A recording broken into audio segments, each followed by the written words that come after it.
السلام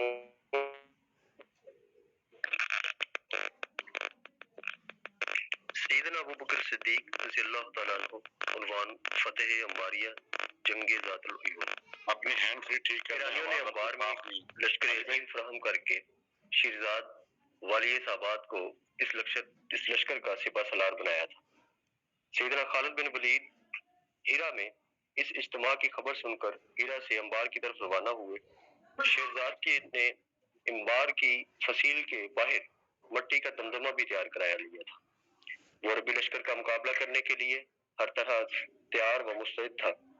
سیدنا خالد بن ولید رضی اللہ تعالیٰ عنہ نے جب انبار کا محاصرہ کیا تو محصورین نے دمدمہ سے یکلخ تیروں کا می برسانا شروع کیا اور اسلامی لشکر میں 1000 مجاہدین کی آنکھیں تیروں سے زخمی اور بیکار ہو گئی۔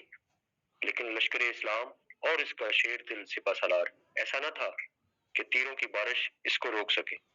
سیدنا خالد بن ولید رضی اللہ تعالیٰ عنہ نے کمزور اور ناتواں اونٹوں کو ذبح کرا کر خندق میں ڈال دیا اور اس طرح جب خندق کے عبور کرنے کا راستہ بن گیا تو مسلمانوں نے اول دمدمہ پر قبضہ کیا، پھر فصیل شہر تک پہنچ کر خون کے دریا بہا دیے۔ ایرانیوں نے مدافعت میں بڑی ہمت اور بہادری کا اظہار کیا مگر مسلمانوں کے مقابل کچھ پیش نہ گئی۔ شیرزاد نے جب دیکھا کہ شہر پر مسلمانوں کا قبضہ ہونے والا ہے تو اس نے فوراً سیدنا خالد بن ولید کے پاس صلح کا پیغام بھیجا۔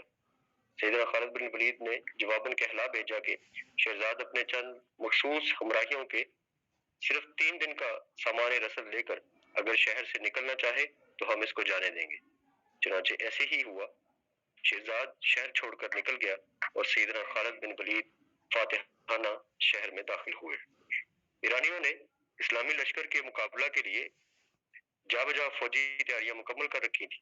چنانچہ انبار میں معلوم ہوا کہ مقام عین التمر میں مہران بن بہرام 24,000 ایرانیوں کا ایک لشکر عظیم لیے ہوئے اور عقبہ بن ابی عقبہ اہل عرب کے ایک اجتماع عظیم کے ساتھ بقصد قتال خیمہ زن ہے۔ گرد و نواح کے عرب قبائل طالب اور آزاد وغیرہ بھی اسلامی لشکر کے مقابلہ کی غرض سے فراہم ہو کر آ گئے تھے۔ سیدنا خالد بن ولید نے زرکان بن بدر کو شہر انبار کا حکم مقرر کر کے خود التمر کا قصد کیا۔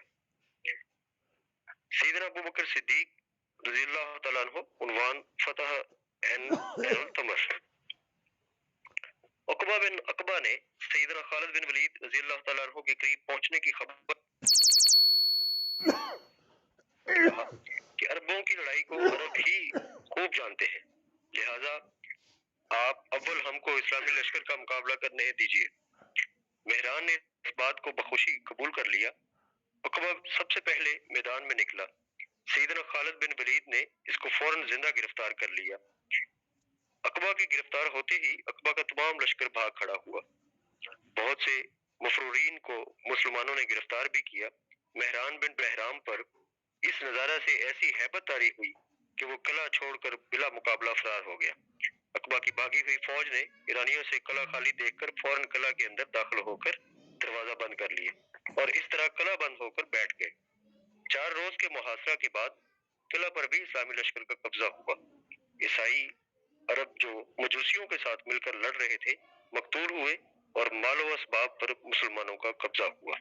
وما علینا الا البلاغ المبین۔ السلام علیکم۔